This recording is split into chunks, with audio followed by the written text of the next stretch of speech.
Hi, I'm Thomas Fabizak, And I'm Tali Abraham. and we're with the Shalon Project at the Center for Compassion, Integrity, and Secular Ethics at Life University. The value of higher education in prisons. The last 40 years have seen a dramatic rise in incarceration in the United States. The number of people incarcerated since 1972 increased 700%, while the rate of incarceration increased 500%. By 2014, 1.6 million people, disproportionate numbers of whom came from minority and underserved communities, were in state or federal prisons. When you include local jails, the number surpasses 2 million, and a staggering 11 million people cycle in and out of local jails every year. By 2008, 1 in 100 Americans was in prison. By 2010, 1 in 28 children, about 3.6% of all children in the United States, had an incarcerated parent. More than half of the people who are in prison have children. The United States now imprisons more of its own than any other country in the world, with a rate of incarceration that far outstrips those of other large nations. With less than 5% of the world's population, the United States houses nearly a quarter of its prisoners. In addition to longer sentences and mandatory minimums, high rates of incarceration are sustained by high rates of recidivism, which refers to the rate at which people reoffend after they are released from prison. A 2014 study by the Bureau of Justice Statistics found that across 30 states, 68% of people who were released from prison in 2005 were arrested for offenses that led to conviction within 3 years of their arrest. Within 5 years, 77% had been rearrested. Of those arrested within 5 years, more than a third were arrested within the first 6 months after their release. Georgia's prison population has also soared in the last 40 years. The number of people in prison in Georgia in 2010 was more than 6 times what it was in 1970. Georgia has tended to lead national trends in this area. A 2009 study by the Pew Research Center found, for example, that Georgia led the nation in the rate at which it placed people under correctional supervision, including parole, probation, jail, or prison. While the study found that 1 in 31 Americans was under some form of correctional supervision, 1 in 13 Georgians was in prison, in jail, or on probation or parole at the same time.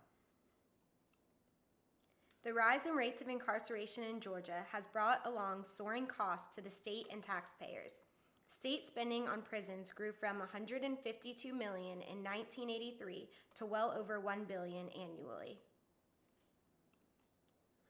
The cost to incarcerate one person for a year in Georgia is more than twice the amount the state spends towards education for one student for 1 year.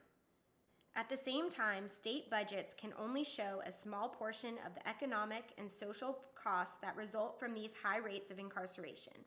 The impact of imprisonment reaches individual, families, and communities beyond prison walls. Those who have been to prison experience a number of invisible collateral punishments when they re-enter society, such as the loss of voting rights and access to social benefits and services, limits on participation in the labor market, the decline of social support networks, and stigma associated with incarceration. Incarceration also places massive financial and emotional strains on the families. It can result in significant harm to the children in particular. These costs have ripple effects on entire communities through the social networks of incarcerated people and their families. Furthermore, they are more heavily concentrated in underserved and minority communities, which amplify their impact dramatically for these communities. For many Americans, prison and its effects have become a fundamental part of social life. Institutions of higher education have a unique set of resources to offer in the face of this social crisis. Post-secondary education programs in prisons are one proven, effective means of addressing the economic and social costs of incarceration. Post-secondary education is highly cost-effective. A $1 million investment in incarceration will prevent about 350 crimes, where the same investment in education will prevent more than 600. Higher education programs in prisons lead to reductions in conduct issues and levels of prison violence, creating a safer environment for both correctional staff and incarcerated people. Education has been shown to reduce health risks and to lead to healthier lives. Even a small improvement in health outcomes can lead to a substantial reduction in correctional health care costs to states and taxpayers. Higher education programs also cuts costs by reducing the number of people who come back to prison after participating in them.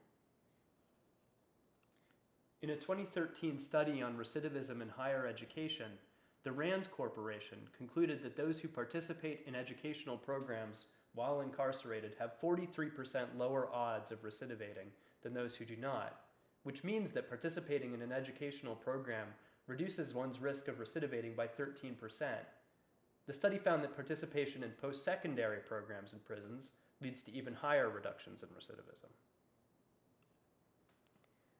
Georgia officials have estimated that a 1% drop in the recidivism rate saves the state $6 to $7 million. Higher education in prisons also addresses the less visible social and economic costs of incarceration. Studies have shown that post-secondary educational programs can have a profound impact on individual well-being. In addition to having lower rates of recidivism, people who receive a college education in prison have higher chances of employment upon release. They are also more likely to engage meaningfully in their communities through voting and volunteerism, for example. Participating in higher educational programs leads to increases in self-esteem and self-efficacy, empathy, and critical thinking. It also leads to the development of new networks of social support and cultures of mentoring and leadership. When one person experiences the benefit of higher education in prison, these effects ripple outward to affect their social networks in and beyond prison walls. Post-secondary programs in prison have been shown to improve the institutional culture and environment. They build positive social networks that foster support, mentoring, and leadership. They improve incarcerated people's relationships with correctional officers and staff. Their positive effect also reached beyond the walls to affect the families, friends, and communities of incarcerated people and returning citizens. The impact of higher education programs in prison is especially powerful for children of incarcerated parents. Studies have shown that participants in these programs have better parenting behaviors, while their children have improved coping mechanisms and behavior outcomes. The programs also positively affect children's educational aspirations and status. The value of higher education in prison is beginning to become part of national and statewide conversations about correctional reform, and efforts towards reform have received growing bipartisan support. We are at a critical moment in the political climate around education and prison reform in Georgia. Governor Nathan Deal has expressed a strong commitment to reforming the criminal justice system in the state, and the GDC has become interested in higher education programs for incarcerated persons as a part of a broader strategy for reducing the cost of incarceration. The political climate around prison reform means that we have a rare, timely opportunity to implement a model higher education program in Georgia state prisons. The Shalon Project aims to realize this goal by implementing full Associate's and Bachelor's of Arts degree programs in Georgia state prisons. So how can you help? The Shalon Project is a privately funded project supported by the Laughing Gull Foundation, Life University, and individual donors. Incarcerated students can be sponsored for $2,500 per year, but donations of any amount are greatly appreciated. For further information, please visit www.life.edu/CCISE or contact us at compassion@life.edu.